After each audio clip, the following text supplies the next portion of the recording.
Ah oui, je vais la prendre. C'est bon, je m'en occupe. Je suis Didier, on va regarder ça.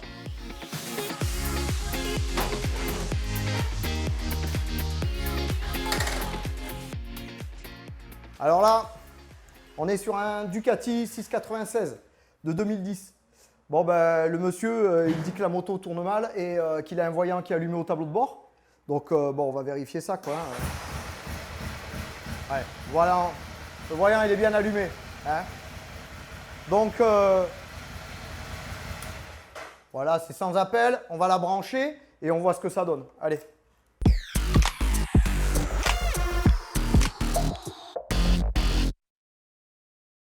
Mon adaptateur pour la Ducati.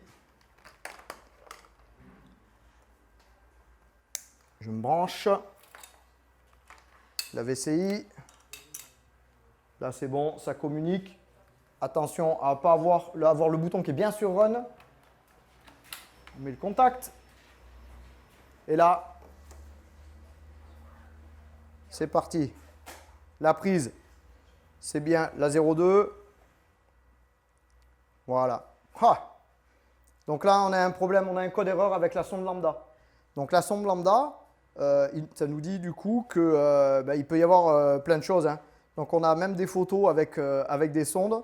Ça nous dit de vérifier du coup la tension, qui la tension peut être erronée. Ça nous donne des... tiens, dans les conséquences et causes, on a bien puissance du moteur insuffisante à coût. Donc c'est bien ce que le client vient de se plaindre de ça. La consommation de carburant, puisque du coup, en fait, alors il nous dit que ça peut être un circuit de masse aussi. Enfin voilà, on a le détail vraiment de ce qu'il y a. Alors, première chose déjà qu'on va faire, c'est qu'on va l'effacer, déjà. Une fois qu'on l'a effacé, donc on voit bien, c'est effacé. OK. On va éteindre la moto, la remettre en route pour voir du coup si la panne est toujours dessus. On éteint la moto. On remet le contact. On est bien sur Run. Le voyant est toujours là.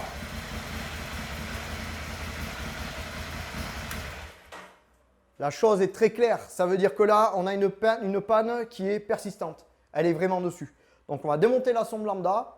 On va voir ce qui se passe. On va essayer de prendre les mesures. Et puis après, on avance dessus, quoi. Le cylindre avant, il est là. Sonde lambda, ici. Alors, ce qu'il arrive sur ces motos, c'est que du coup, le crochet au niveau du câble, il n'est pas tout le temps mis. Et du coup, on a les câbles qui peuvent fondre sur le pot d'échappement. Alors, on va démonter la broche. Bon, déjà, elle ne tient pas beaucoup. Hein. Elle n'est pas vraiment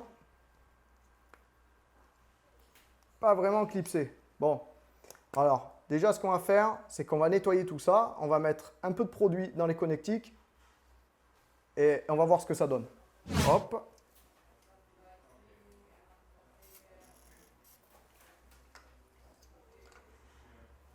La partie mâle, on va faire la partie femelle. OK.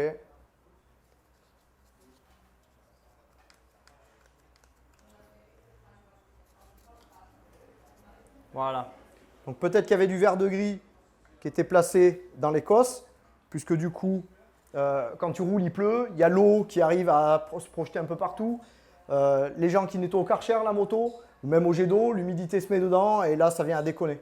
Bon, il y a deux sondes lambda sur cette moto. Il y en a une sur le cylindre arrière, une sur le cylindre avant. Alors, forcément, s'il y en a une qui déconne, l'injection, elle ne sait plus comment paramétrer le volume d'essence envoyé dans les injecteurs. Ah ben là maintenant, je me demande même si elle n'était pas juste mal enclenchée. Allez, alors on va la mettre à sa place et on va l'accrocher très haut. Regarde, je te fais voir.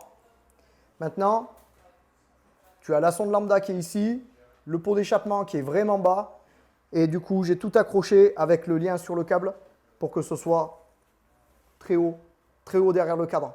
Au moins, ça ne va pas brûler, il ne va pas y avoir d'échauffement. On va effacer le code panne et on remet la moto en route, voir si ça continue. Alors, On va aller en moteur.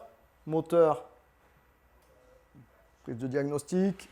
Toujours notre VCI qui est branché. Et là, je vais appuyer. Viens voir, viens voir. Je vais appuyer sur ma petite poubelle pour faire effacement. Là, effacement du code erreur réalisé. OK. Maintenant, on va pouvoir couper la moto. On attend un petit peu, histoire que tout se mette, tout le courant en fait résiduel, il soit parti en fait du boîtier. On remet en route. Faire tourner la moto. Là, il n'y a plus de code panne, plus de voyant. Alors, on n'a plus de voyant au tableau de bord, mais on va vérifier quand même. Alors, voyons. On y retourne. Code erreur, moteur. Là, ça mouline le temps qui se connecte. OK, voilà. Aucune erreur n'est enregistrée dans le calculateur. Voilà, good job. Là, on a gagné du temps. La moto est dépannée. Elle est remise à zéro. On va pouvoir livrer la moto au client. C'est plutôt simple. Voilà, on a un appareil multimarque qui fonctionne. C'est parti, on continue.